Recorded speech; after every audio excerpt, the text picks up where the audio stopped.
ఉపరాష్ట్రపతి ఎన్నిక జరుగుతున్నది 5 గంటల వరకు.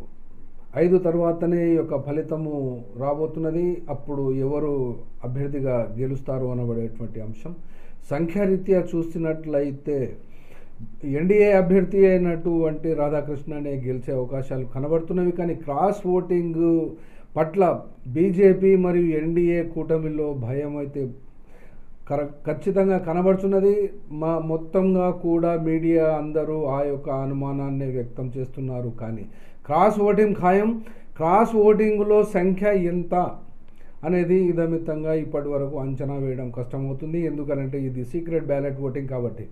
ఇక్కడ ఒక విచిత్రమైనటువంటి అంశం, దేశవ్యాప్తంగా ఈ యొక్క ఎలక్ట్రానిక్ ఓటింగ్ మిషన్ను బ్యాన్ చేయాలి అని చెప్తున్నారు. కానీ ఇప్పుడు ఈ జరుగుతున్నటువంటి ఎన్నిక మట్టుకి బ్యాలెట్ పేపర్ తోటే ఎన్నిక జరుగుతున్నది. ఎందుకంటే వాళ్ళు చేసుకోవాలనుకుంటే వాళ్ళకు ఉపయోగం కాబట్టి ఈవీఎం పెట్టకుండా బ్యాలెట్ పేపర్ పెడుతున్నారు. దేశవ్యాప్తంగా కనుక బ్యాలెట్ పేపరే పెట్టినట్లయితే బీజేపీ కూటమికి కనీసము వార్డు మెంబర్లకు వచ్చేటువంటి ఓట్స్ కూడా వచ్చే పరిస్థితి కనబడతలేదు.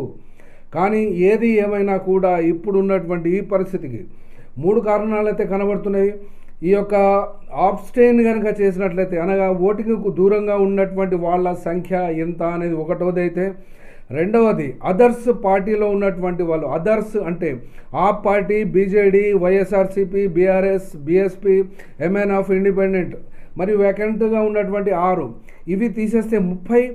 ఇప్పుడున్నటువంటి తెలంగాణకు సంబంధించి మరియు ఆంధ్రప్రదేశ్కు ముఖ్యంగా చెప్పాలనుకుంటే తెలుగు జాతి ఆత్మగౌరవాన్ని గురించి చెప్పాలంటే టీడీపీకి లోక్సభలో 16, రాజ్యసభలో 2, టోటల్ 18. వైఎస్ఆర్సీపీకి లోక్సభలో 4, రాజ్యసభలో 9, 13.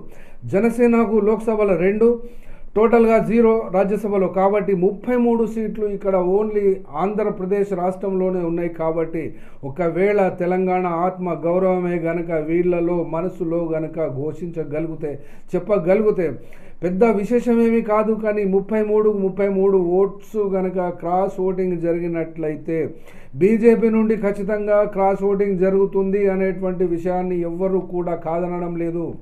కానీ ఎంత మేరకు అనేదే తెలియని పరిస్థితుల్లో. కాబట్టి ఇక్కడ ఏ రకంగా చూసినా బి సుదర్శన్ రెడ్డి అభ్యర్థి కనుక గెలవాలి అని అనుకుంటే 80 నుండి 85 సీట్లు ఖచ్చితంగా క్రాస్ ఓటింగ్ చేయవలసి వస్తున్నది.